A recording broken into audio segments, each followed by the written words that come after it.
Narinig niyo yung sinabi ko? Yes! Dati? Ano sa veterans? Ulitin natin. Nandun kami sa kanilang bahay sa Nara Street, South Forbes Park. Isang gabi. Nag-dinner. Tapos kinalapit niya ako. Tara na, mag-yosi na tayo. Kasi kaming dalawa lang nag-yosi sa 8 tao na yan. Yung mag-asawang si Bangag at si Drug Pusher. At yung 3 kasama ko at 3 kami.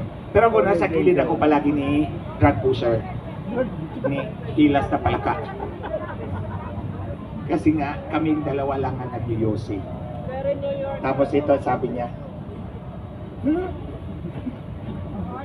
sabi niya, pag ayaw sumunod ni Bongit sa akin, ayokong paiyot sa kanya. Bangat talaga. Lisa, nakita mo yung sarili mo? Pinakita mo sa buong mundo kung gaano ka kabangat. And you don't deserve. The Filipino people deserve a better, far better First Lady than you are. Because you are a drug pusher. Bangat ka na, wala kang laman utak mo, idiot. You see, mga kababayan, hinahamon ko tong dalawang mag-asawa. Dahil sabi ni Pangag Marcos Jr., pinapalagan niya yung sinabi ni Inday Sara. Bakit kayo, hindi kayo pumalag sa akin? 14 months na yung affidavit ko nakatiwangwang sa Facebook account ko. Kung saan dinitalye ko yung sinabi ni Lisa Marcos na magmi-meeting sila at ang may-ari ng Smart Mate. Yung pala, mamagikin nila yung boto ni Marcos. Tulad na ng sinabi ko, ang boto ni Marcos hindi lumagpas ng 24 million. Si Inday Sara, 32. Totoo yan. Pero magmumukha siyang kulela kung 24 lang siya. So dinagdagan nila para umangat, naging 31.8 million. Dumikit kay Inday Sara, di mo ba? Pero kung magdadagdag ka, magbabawas ka sa ibang kandidato. Kasi hindi pwedeng magdagdag kasi may total number of registered voter. Ito yung limit eh. Kung magdagdag ka ng magdagdag, lalagpas ka eh, mahuhuli ka. So ang ginawa, kawatan talaga to si Marcos. Kumuha ka doon sa ibang kandidato para idagdag doon sa boto mo. Malamang si Lini Robredo din ang dinaya niya. So, nakabawi na siya. At ito, mga kababayan, and I address this to the military. Sabi ninyo, o sabi ng boss ninyo, the military remains loyal to the Constitution. So ito ngayon ang aking hamon sa inyo. Patunayan nyo na ang loyalty ninyo ay sa Konstitusyon mismo. Ano bang nakasad sa Konstitusyon? Ang Konstitusyon ay para sa kapakanan at sa interes ng taong bayan. Ang isang mandaraya ng boto ay namimiki ng kanyang mandato. Wala yan sa Konstitusyon. Labag yan sa Konstitusyon. So ngayon, sino ang pinoprotektahan ninyo? Hindi ang Konstitusyon, kundi si Marcos. Kaya nga, ang sabi ko sa military, sa inyo, manawagan na kayong bumaba si Marcos sa pwesto. Because Marcos is an anathema to the Constitution of the Republic of the Philippines. Dinadaya niya yung eleksyon, minamanipula ang Korte Suprema. Ito, hindi ito chismis ha, hindi ito marites, hindi ito teorya, hindi ito opinion, personal kong karanasan to. Kasi ako ang inatasan ni Lisa Marcos. Oh, kaya na hindi makapalag-palag yung dalawang drug addict eh. Kaya nga nahamon ko ulit itong drug addict na si Marcos Jr. at ito si drug pusher na si Lisa Marcos na Hilas na Palaka. Pumalag kayo sa akin. Pinalagan nyo si Inday Sara, pumalag nga kayo sa akin, tingnan natin. Harapin nyo ako. O sige, magharapan nga tayo Marcos Jr., Lisa Marcos at ako sa harap ng taong bayan. Sige nga, hamon ko yan sa inyo ngayon. Hinahamon ko yung impostor na presidente kono ng Pilipinas at yung asawa niyang drug pusher. Sige, magharapan tayo sa harap ng taong bayan at pag-usapan natin Yung pagmanipula sa Korte Suprema na ang cohort mo ay si executive slave. Ang tawag ko sa kanya, executive slave. Yun yung kanyang conspirator sa pagmanipula sa Korte Suprema. O, sige. Tingnan natin. Itong ginagawa nila kay Inday Sara is plain and simple oppression. Hindi, kung kaya nilang gawin yan kay Inday Sara, kaya nilang gawin yan sa inyong lahat. Sa ating lahat. Pero lang ako, kasi lumalaban talaga ako. Yes. Hindi ako magpapatalo sa dalawang drug addict. I'm better than that. Kasi kung yung dalawang drug addict nandito lang sa aking atong harapan, pinagpupok ko na yung dalawang ulo nila para magising sila sa katotohanan. Pero more than that, mga kababayan, Marcos has no right to office. Hindi pwede na yung mandaraya ay magpatuloy sa kapangyarihan. Kasi hindi lang ikaw o ako ang dinaya, kundi lahat tayo. At mantakin nyo, yung mandaraya ang nag-a-appoint ng Chief PNP, ng Chief of Staff ng AFP. At yun ang ginagamit niya na para bang private army para supilin ang taong bayan, para apihin ang lehitimong halal na Vice President of the Philippines. Tayong lahat, mataas ang presyo ng bilhin. Ano ba ginawa ni Marcos? Sinalan tayo ng bagyo. Ano bang sabi niya? Ano gagawin natin? Bangag talaga. Kaya ito yung mensahe ko sa inyo, mga kababayan. Ito, baka sana dumami pa tayo. We cannot afford to be fence-sitters. We have to come out, punuin natin yung kalsada, lumaban tayo para sa kinabukasan ng ating mga anak at mga apo.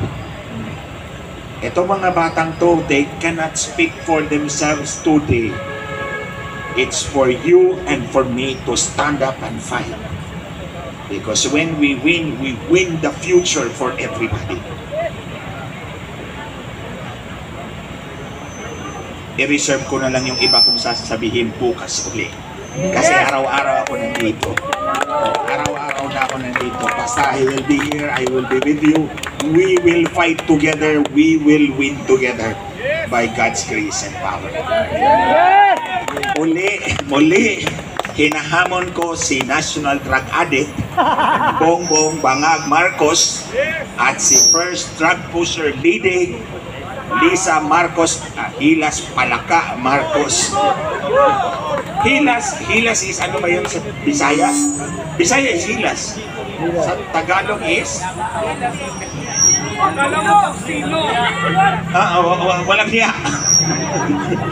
Walang hiya. Hilas, Lisa, parang baliktad lang, di ba? Si Lisa, Hilas Palaka Marcos.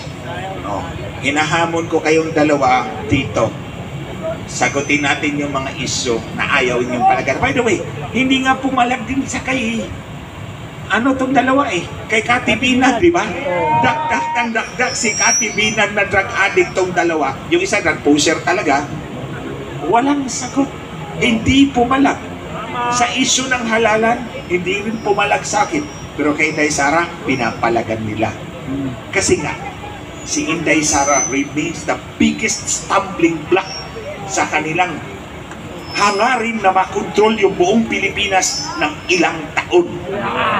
Imagine ka, si Bangag Marcos Jr. pagkatapos si Idiot Romualdez.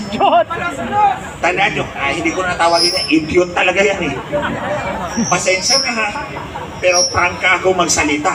Pag ko sinabing idiot, ito lahat sila, ito tatlo, si Bangag, si Hilas na Palaka, at si Idiot, nakatrabaho ko to sila lahat Ito mag-asawang Marcos, 6 na taon. Si Idiot Romualdez, 3 taon. Pareho kaming congressman at that time. Kaya nga sinasabi kong idiot kasi wala talaga laman utak Pag naglalakad yan sa kongreso, parang palaka pato. So kaya idiot, the idiotic duck. So anyway, si Bangag, si Idiot, and then yung anak nila. 18 taon mamamayagpag si Lisa Marcos. Aapihin tayong lahat. Wala silang pakialam sa atin. Basta hawak nila ang kapangyarihan, nanakawin ang pera natin. Papayag ba kayo? Kung hindi tayo papayag, sabihin natin sa mga mahal natin sa buhay, pumunta kayo lahat dito para dumami tayo ng gusto. Para dumami tayo ng gusto. Muli bukas magkita-kita muli tayo. May marami pang speakers yata gusto Bayad ba tayo, magsalita. Atty. Glenchong? Bayad ba tayo? Ah, nga pala. I was expecting na may magbibigay sa akin ng 500. Pagbaba ko ng sasakyan ko, akala ko ikaw ang hinanap ko kagad eh. Kasi akala ko may 500 mong ibibigay kasi 500. gusto kong kunin yung 500 kasi isampal ko sa mukha ni Martel. Gusto ko sapalin si Barbie. Barbie! Ay! Bading pala, bading! Anyway,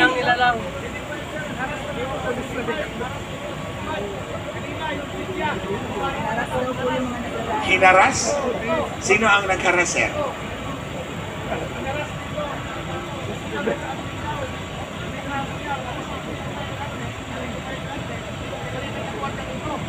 Ayon sa TV5, anong karapatan meron siya?